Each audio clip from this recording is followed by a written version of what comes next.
Everybody's beautiful in their own way. Hello, my gardening friends. Welcome to your favorite garden show. I'm Dr. John, your host, and today I have a guest on who's going to be talking about how to improve the beauty of your driveway and your front entrance. And I don't want to steal his thunder. I'm going to let him come on. He owns a driveway impressions company. He's the president and CEO. He's Todd Angelo Albin, A-L-B-I-N. But before I have him come on, let's talk about the plant of the week. And folks, write these down because every week you're going to get a new plant and a new product. And here it is right here, the first one sitting right on the table, okay? It's Iris, it's Iberius, Candy Tuft. Candy Tuft is a perennial, first of all, you might know that, and it grows at the heights, you can see it right there, 6 to 8 inches high, and it can grow at least 2 foot in width. It's a beautiful ground cover, great for rock gardens and borders. And it needs to be in pretty much full sun. And like I said before earlier, it is an evergreen. It is green year-round. It has this beautiful white flower. Easy to propagate by just digging it up and dividing it. It blooms, like I say, in the springtime. And no major problems. No insects bother it. No diseases bother it. So if you want a ground cover that's growing in the sun, go in and ask for Candy Tuft. There's a little poem I wrote, Candy Tuft drifts like mountain snow on the garden below. How about that? Candy Tuft. Now we learned a new plant. I'm going to set those up here. And what's the new product of the week? All righty, here it is. Now I'm not promoting this particular company, but I happen to know their products work. It's called Moss Out and Moss Max. Go into your garden center or your box store and look for products like that. One that you can hook to the hose and spray it onto your roof, and you can get rid of the moss that's on the roof or on your deck. And there's another one out there called Moss Out that you put in your own sprinkling can or in your sprayer and spray.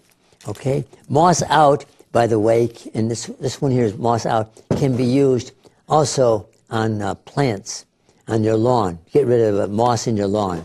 So on the lawn, and this one here is for the roof, and so is that. So there's two good products.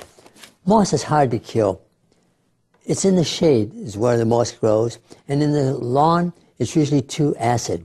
Add more lime to your soil. Lime, lime, lime, to get rid of moss, moss, moss. Hey, let's take 30 seconds out for a thank you message, and when we come back, we're going to talk about how to make that beautiful driveway for you. Stay tuned.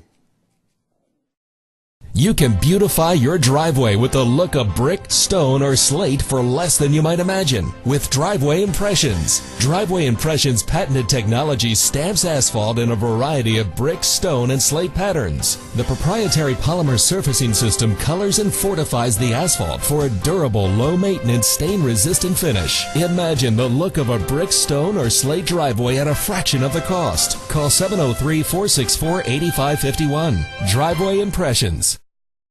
Hello, my gardening friends. If you just tuned in, you're watching Gardening News and Views with Dr. John. And today, my guest is Todd Angelo Albin, and he should be here right about now. I should be here. Come right in, Todd. Come right in. There we go. Hi, Dr. John. How are you? Thank you very much. Fine. Pull up a stool. Thank you. You didn't have any trouble finding a place, did you? Not at all. All right, pull over and get comfortable here. Okay. And again, folks, I saw this gentleman's booth at the Capitol Home and Garden Show. And if you've never gone to the Capitol Home and Garden Show out in Chantilly, put it on your list. Go there every spring. You're there about every year? Every year. And I saw his booth, and I saw what he was doing, and I thought, wow, I have a garden show, but driveways and walkways, and particularly driveways, are a very important part of your garden, okay? Because it's right there in the front of your house. And I thought, I have to have this gentleman on my show. Before we talk about driveways, Todd, though, let's talk a little bit about yourself. How did you get involved in this kind of a world? Well, about 2004, I came across Driveway Impressions. It was a new franchise that was developed by a company out of Vancouver, British Columbia.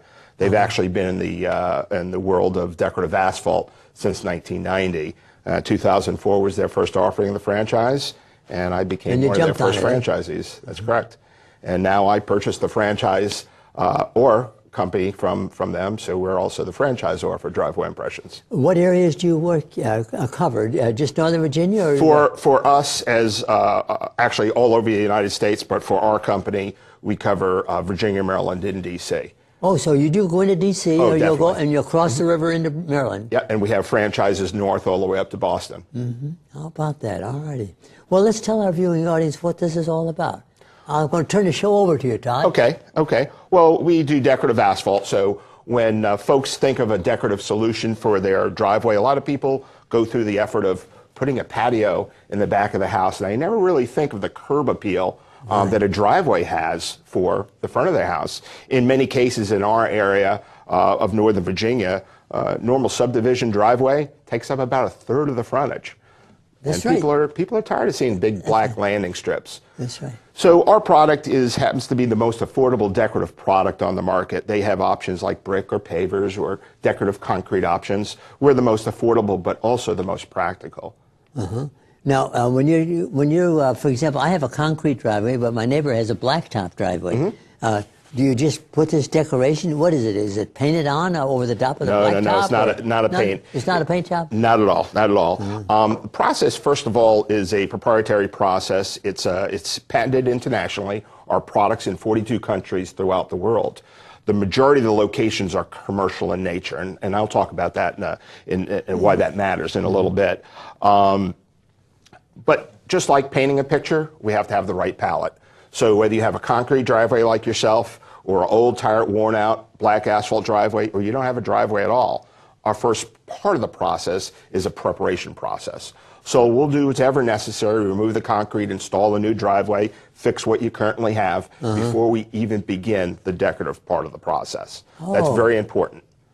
Oh, okay. So if it's a blacktop and it's got that, and all blacktop has that spot where the tires come in, it's one of those jobs. Yeah, it shouldn't have that, but if it does, we can take care of that. And then you lay a concrete base first. We lay asphalt base. Oh, asphalt base. Oh, depending on the type of prep that needs to happen, we'll need to do something to that driveway.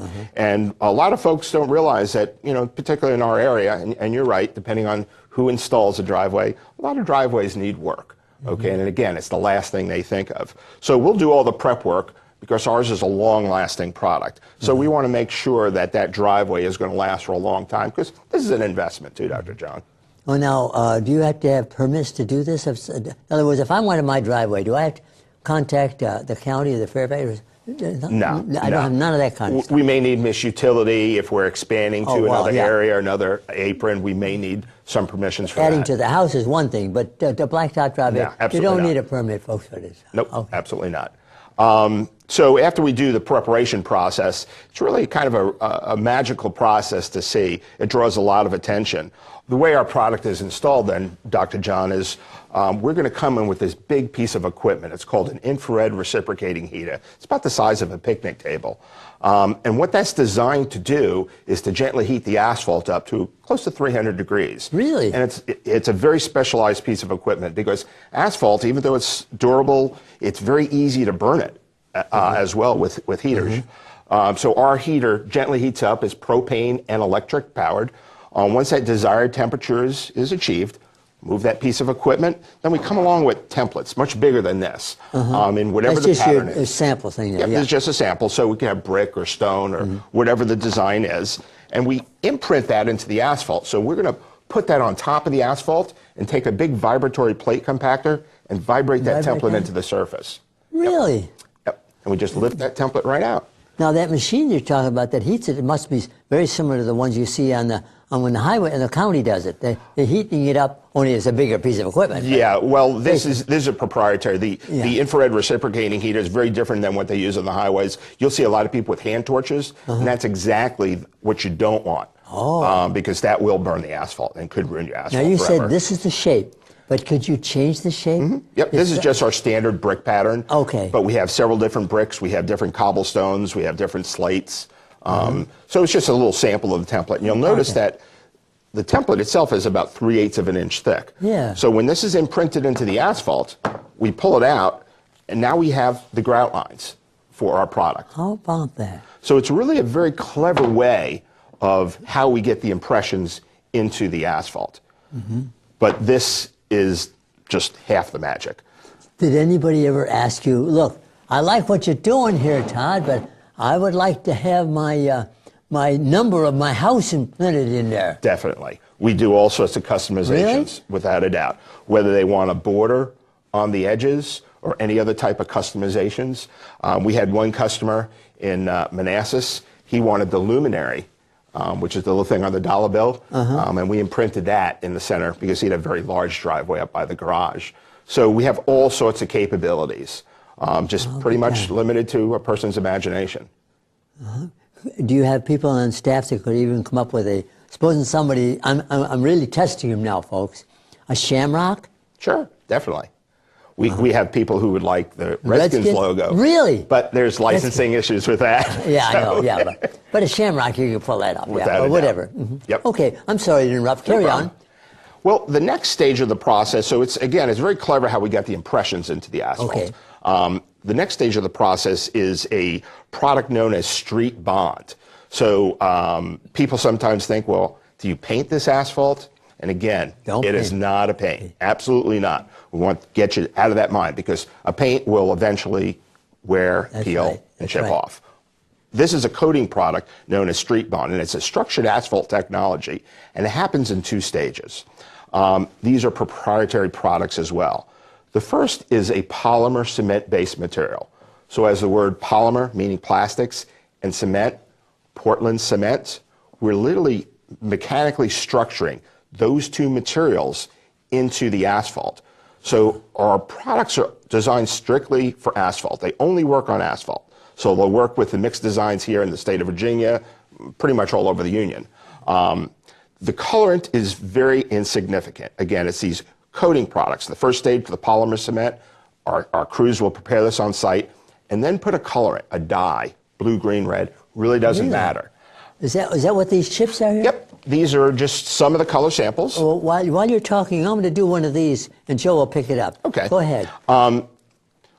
When we apply the polymer cement, chemical process will take place in which it will literally mechanically structure into the asphalt. Now, when this process is complete and it's cured, we now have similar strength to cement products.